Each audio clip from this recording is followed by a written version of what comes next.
తులసి Gabbard. ఈ పేరు మనందరికీ సుపరిచితమే. United States of America director of the national intelligence chief. ఆవిడ డొనాల్డ్ ట్రంప్‌కి చాలా చాలా క్లోజెస్ట్ పర్సనాలిటీ. ఈవిడ ఏంటంటే ఈ director general of national intelligence తరపున యూఎస్ సెనేట్‌లో ఆవిడ అక్కడ టెస్టిమోనీ సాక్ష్యం చెప్తుందనమాట ఒక ఇన్వెస్టిగేషన్‌లో. చెబుతూ ఒక అతి పెద్ద బాంబుని పేల్చడం జరిగింది.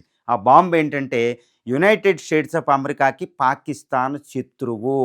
ఎనిమీ నంబర్ 1 అని చెప్పడం జరిగింది. ఎందుకంటే యునైటెడ్ స్టేట్స్ ఆఫ్ అమెరికాకి చేరగలిగే మిసైల్స్ ఉన్న దేశాల్లో పాకిస్తాన్ కూడా ఒకటి ఉంది.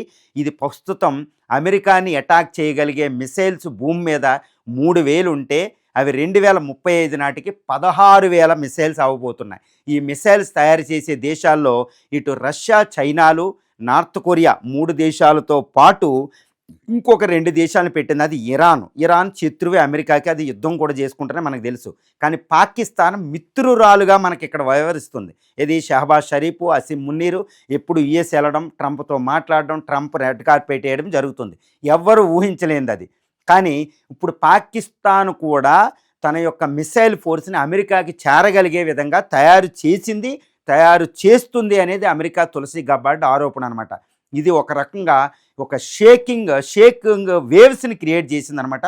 వార్ వేవ్స్ క్రియేట్ చేసేసింది. ఇది ఏంటి, పాకిస్తాన్ చూస్తే అమెరికా ఫ్రెండ్గా ఉంది. అసీం మున్నీరు, షహబాజ్ షరీఫ్ ట్రంప్తో బాగానే ఉన్నారు, ఒకరికొకరు పొగుడుకుంటున్నారు, అద్భుతంగా ఉందంటే తులసి గబ్బార్డ్ అదంతా ఇది పైకి ఒక ఒక నాటకమే, బూటకం మాత్రమే, ఇది జరిగేది ఇది అన్నట్టు ఆవిడ వాషింగ్టన్లో ఆవిడ చెప్పడం జరిగింది. అంటే పాకిస్తాన్ తన యొక్క మిసైల్ ఫోర్స్ని మిరువు టెక్నాలజీతో తన యొక్క 160 అణ్వాయుధాలతో అమెరికాని చేరగలిగే విధంగా తయారు చేస్తుంది అనే అతిపెద్ద బాంబు అనమాట. అంటే ఏంటి, దీన్ని బట్టి ఏంటంటే ఈ తులసి గబ్బార్డ్ అంటే యుఎస్ ప్రెసిడెంట్కి చాలా క్లోజెస్ట్ పర్సనాలిటీ. ఎన్నికల నుండి మనం చూస్తూనే ఉన్నాం. అంటే ఇప్పుడు ఈవిడ మాటలను బట్టి మనకి ఏం అర్థమవుతుందంటే ఆల్రెడీ పాకిస్తాను ఇస్లామిక్ నాటోని తయారు చేసి ఇజ్రాయెల్కి ఒక అతిపెద్ద శత్రువుగా అవతరించింది.